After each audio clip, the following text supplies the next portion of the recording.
Hello, this is Charles Scoville, your Golden Harvest Great Lakes area agronomist, and welcome back for another edition of the Golden Harvest Agronomy In Action podcast. Today is August the 28th, and it's been a good week to walk fields and evaluate crops.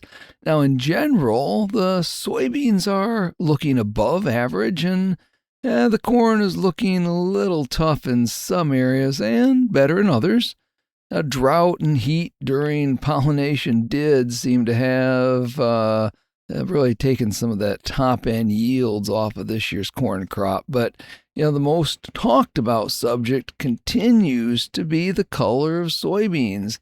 Now, the question I keep getting is whether or not that change in color is just the soybeans starting to turn naturally, or if there is something wrong with them.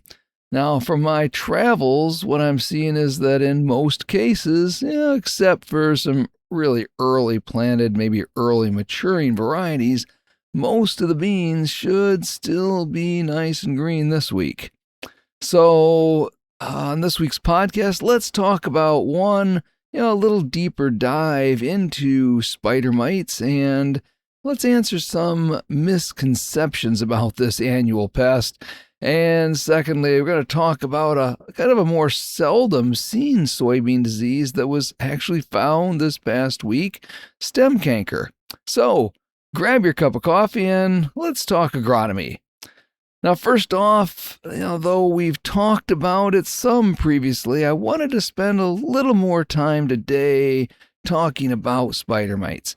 Now, it just seems like over the last couple of weeks, spider mites have been one of the biggest challenges in fields across a large portion of the area, especially those drier areas. So identifying these spider mites, seems to be fairly well understood, but the management of them is what I'm hearing the most confusion about.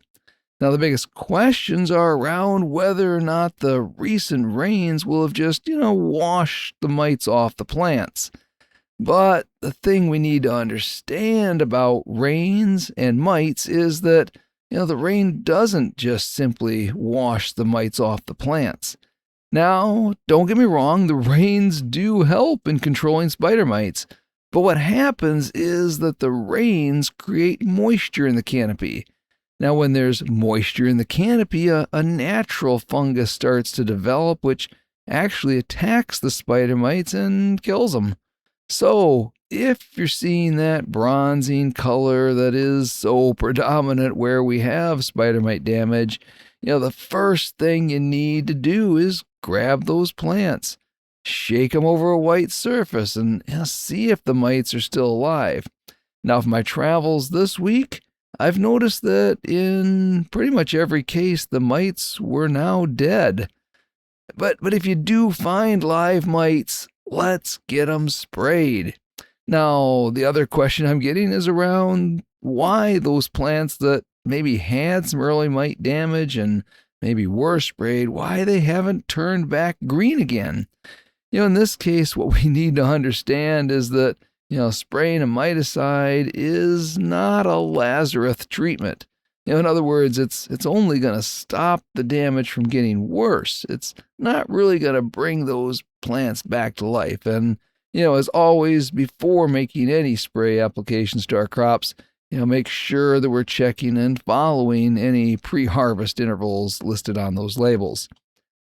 Now next, let's talk about a more unusual disease in soybeans found in a field in southwest Michigan this past week, that of soybean stem canker.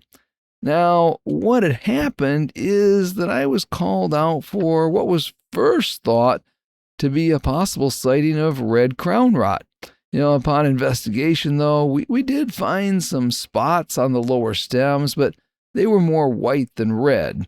We also saw some dead leaves still attached to the stem, which can be another red crown rot symptom. So, next I went to pull the plant out of the ground, knowing that usually plants affected by red crown rot will pull fairly easily out of the soil, but, these pulled hard. So at this point, we started considering other diseases that might cause this leaf pattern where the veins stay green, but the rest of the leaf surface starts to turn yellow and die. And then we checked the lower stem and we found these kind of reddish brown lesions or cankers.